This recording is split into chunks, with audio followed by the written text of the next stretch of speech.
Hello, this is Nathan again. I'm from the Philippines. I'm creating this vlog from Quezon City in Metro Manila. And I wish again to invite you to go visit my website, onelifeonly.net, for my counseling services. So you know what I can do that can help you in a way that is consistent with functional contextualism. All right. So today I would want to answer a simple but important question. How does humor actually help couples? Or can humor fix your relationship? I'll be sharing this from the lens of IBCT, or Integrative Behavioral Couple Therapy, which I predominantly use for my couples. So, one of IBCT's goals is what we call unified detachment. So, in distance, there is unity. Instead of blaming each other, couples step back and look at the problem together, like scientists observing a pattern. So you get a more objective view of what's going on down there. Humor is one of the best ways to do this. When couples laugh at how predictable their fights are, the problem becomes something they face together, not something that divides them. For example, instead of saying you're always late, you don't care about me, one partner might joke, if lateness were an Olympic sport, you'd win the gold medal. That moment of laughter changes the energy.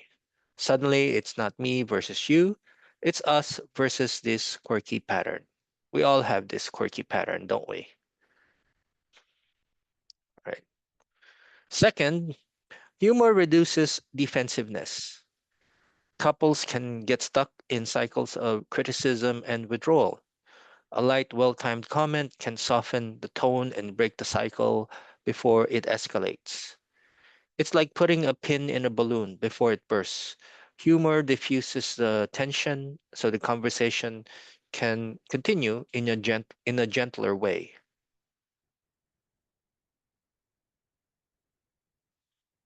So that will get you out of that attack defend type of dynamic that usually goes on with couples. So third, humor helps with acceptance. It's a doorway to acceptance. In IBCT, we encourage couples to not just push for change, but to also accept differences with warmth. I don't know if you recall, a few weeks ago, I created a vlog called You Are Not a Cell Phone. All right. So I want you to review that and see how it relates to this. For example, instead of demanding, stop worrying so much, a partner might smile and say, if worrying burned calories, you'd be the fittest person alive. That's not an insult. It's a playful way of saying this is how you are a lot of times, and I see it with love, right? So I like to say counseling is not about who or what the person is. It's about how you are based on some patterns that you created, behavioral patterns that you've created through the years. All right. Humor makes quirks feel more tolerable, more human. And lastly, humor strengthens intimacy. Shared laughter creates bonding. It reminds couples, hey, we're in this together. In IBCT terms, it turns recurring struggles into part of their unique story, not proof that they're incompatible. That sense of togetherness makes it easier to work on change later because the bond feels stronger.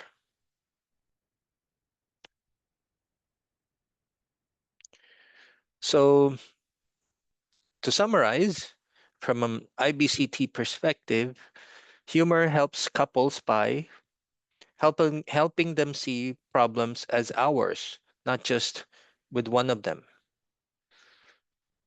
It reduces defensiveness. It opens the door to acceptance, and it strengthens intimacy and bonding. Of course, the key is that humor must be gentle and shared. Laughing with, not laughing at, used wisely is one of the most, humor is one of the most powerful tools to bring couples together or closer together. Okay? So that's about it. Thanks for watching. If you found this helpful, feel free to share it with someone who could use a little lightness in their relationship. Bye bye for now.